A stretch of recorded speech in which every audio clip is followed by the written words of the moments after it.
Les marchés face aux tensions Iran-Israël, le pétrole flambe, les actions reculent par Martin Guillotte. 17 juin 2025. Le récent regain des tensions entre Israël et l'Iran a ravivé les craintes d'une escalade majeure au Moyen-Orient. Ces inquiétudes ont été exacerbées par les déclarations du président américain Donald Trump minimisant la probabilité d'un cessez-le-feu.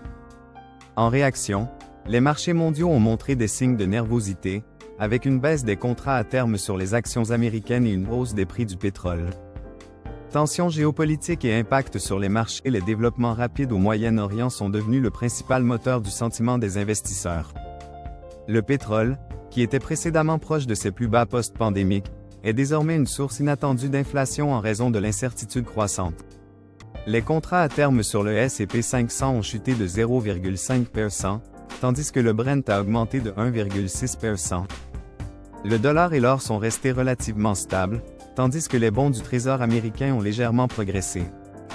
Plusieurs événements clés ont marqué cette escalade.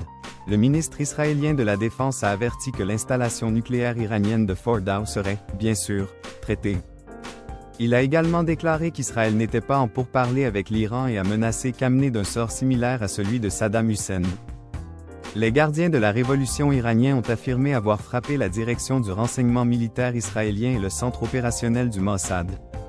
Ils ont également annoncé le lancement d'une nouvelle vague plus puissante de missiles vers Israël. Des responsables militaires israéliens ont déclaré avoir tué le chef d'état-major des forces armées iraniennes et frappé des dizaines de cibles liées au programme nucléaire et de missiles balistiques iraniens. Ils ont aussi précisé ne pas vouloir provoquer de catastrophes nucléaires avec leurs frappes.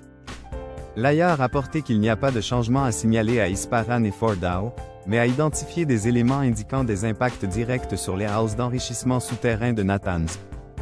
Le président Trump a souligné qu'il n'était pas vraiment d'humeur à négocier avec l'Iran, et qu'il n'avait pas cherché à entamer des pourparlers de paix. Perspectives économiques et politiques. Dans ce climat d'incertitude géopolitique, d'autres annonces économiques ont également influencé les marchés. La Banque du Japon a maintenu son taux de référence inchangé et a décidé de réduire plus lentement ses achats d'obligations l'année prochaine. Le gouverneur de la BOJ, Eda, a souligné que les risques de baisse étaient plus importants pour l'économie et les prix, et que les incertitudes concernant les politiques commerciales restaient élevées. En Europe, le sentiment économique ZEW en Allemagne a fortement augmenté en juin 2025, atteignant 47,5, dépassant les prévisions. La ministre des Affaires étrangères de l'UE, Kallas, a réaffirmé la nécessité d'une désescalade au Moyen-Orient et a insisté sur l'importance de faire avancer le plafonnement des prix du pétrole.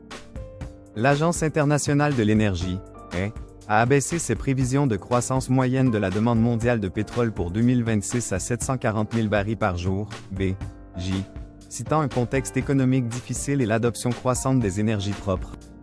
L'AE prévoit également que la consommation de pétrole de la Chine atteindra un pic en 2027. Le ministre russe Novak a déclaré que les prix mondiaux du pétrole n'étaient pas appropriés pour la plupart des principaux producteurs et que l'OPEC+ était prête à être flexible concernant la production. L'environnement actuel est marqué par une grande volatilité, où les tensions géopolitiques au Moyen-Orient continuent de dicter la direction des marchés pétroliers et boursiers, tandis que les banques centrales et les institutions économiques ajustent leurs prévisions face à ces incertitudes. Martin Guillotte.